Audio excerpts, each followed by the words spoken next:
रामू धन्ना सेठ के यहाँ खेती बाड़ी का काम करके अपने परिवार की गुजर बसर किया करता था। सेठ के यहाँ पिछले 3 साल से काम कर रहा था। सेठ रामू पर बहुत भरोसा करता था। एक दिन धन्ना सेठ के यहाँ चोरी हो जाती है और सेठ के 3 लाख रुपए सपा हो जाते हैं।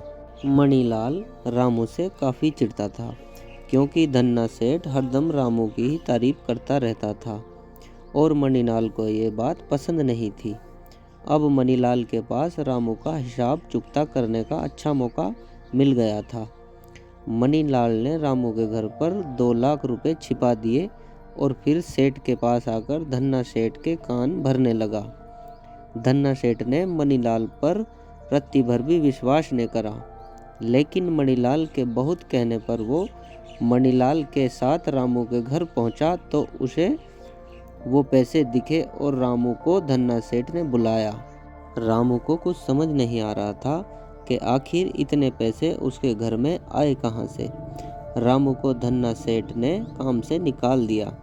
रामू की चोरी की झूठी खबर पूरे रानीपुर गांव में पानी की तरह फैल जाती है।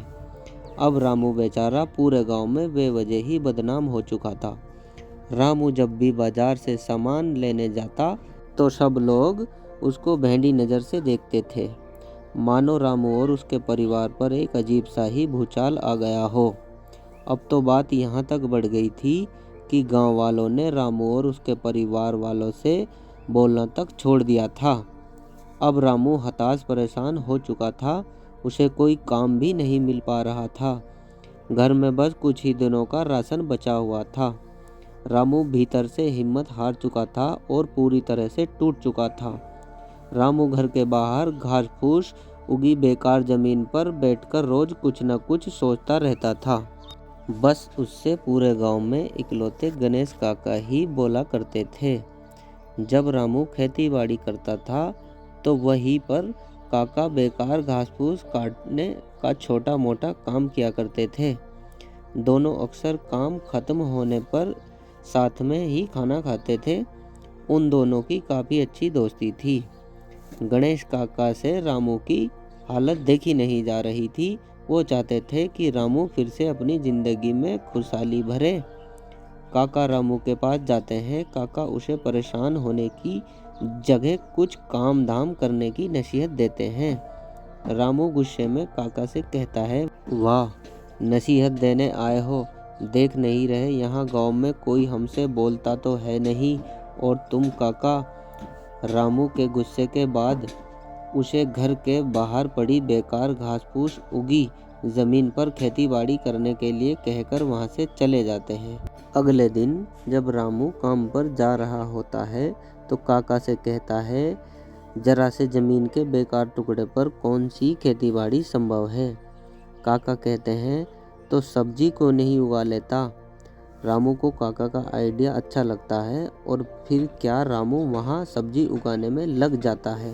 वो घास फूस हटाकर वहाँ अलग अलग किस्म की सब्जियाँ लगा देता है। कुछ टाइम बाद उसकी सब्जियों की पौध अच्छी खासी तैयार हो जाती है। रामू उन्हें बेचने के लिए सूरतपुर गांव जाता है। वहाँ उसे उसकी सब्जी के अच्छे दाम मिलने लगे थे। धीरे धीरे रामू अब धन्ना सेठ के यहाँ मिलने वाले वेतन से भी कहीं ज़्यादा कमाने लगा था। कुछ सालों बाद रामू का अब ये एक बड़ा व्यापार बन गया था। रामू ने ज़मीन का एक और बड़ा टुकड़ा खरीद लिया था। अब रामू सूरतपुर में ही रहने लगा था। रामू ने तो निराशा में भी आशा की किरण देख ली। क्या आप भी रामू की तरह जीवन में निराशा रूपी अंधेरे को मिटाने के लिए तैयार हैं? अगर हाँ तो आइए और एक कदम आगे बढ़कर आशा के बीज बोने शुरू करते हैं, क्योंकि ये ही सबसे बड़ी सफलता का मार्ग भी है। दोस्तों, आज की कहानी में बस इतना ही। आज की कहानी आपको कैसी लगी कमेंट बॉक्स में बताएं। वीडियो पसंद आई हो तो वीडियो को लाइक और चैनल को सब्सक्राइब करें। मिलते हैं नेक्स्ट वीडियो में। जय हिंद दोस्तों।